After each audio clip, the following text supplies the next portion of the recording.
আমাদের রাজ্যে মুখ্যমন্ত্রী মমতা বন্দ্যোপাধ্যায় বলে দিয়েছেন, একজন মানুষ যার যে নাগরিক, সে নাগরিকের নাম যদি কোথাও বাদ যায় তাহলে আমরা বুঝে নেব। এগুলো কি বোঝায় আমরা বুঝতে পারি না।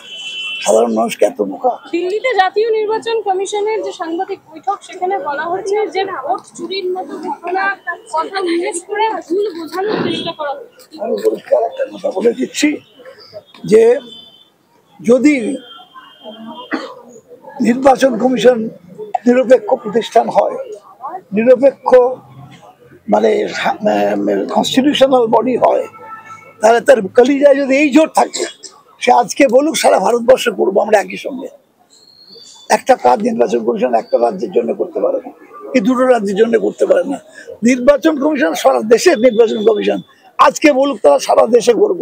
আর আমাদের রাজ্যে মুখ্যমন্ত্রী মমতা বন্দ্যোপাধ্যায় বলে দিয়েছেন, একজন মানুষ যার যে নাগরিক, সে নাগরিকের নাম যদি কোথাও বাদ যায় তাহলে আমরা বুঝে নেব।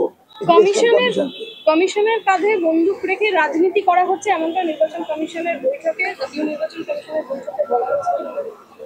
হ্যাঁ, তো নির্বাচন কমিশনের কাঁধে হাত রেখে নয়, ভারতবর্ষের প্রত্যেকটা কনস্টিটিউশনাল বডিকেই কাজে লাগাচ্ছে কেন্দ্রীয় সরকার, এবং এটাকে বলা হয় একটা স্বৈরাচারী ট্রেন, একটা স্বৈরাচারী ট্রেন। এমনকি জজ সাহেব, যে জজ সাহেব ওনার বিরুদ্ধে রায় দিয়েছিলেন, ওনার মানে সিদ্ধান্তের বিরুদ্ধে, আর বাড়িতে চলে গেলেন পরের দিন পুজোর জন্য, কোনোদিন যাননি। প্রধানমন্ত্রী হবো কোনোদিন যাননি, কিন্তু সেইবারই গেলেন যখন জজ তার মানে কেন্দ্রীয় সরকারের বিরুদ্ধে রায় দিলেন, তারপরে তার বাড়িতে পুজোয় চলে গেলেন। এগুলো কি বোঝায় আমরা বুঝতে পারি না। সাধারণ মানুষকে এত বোকা।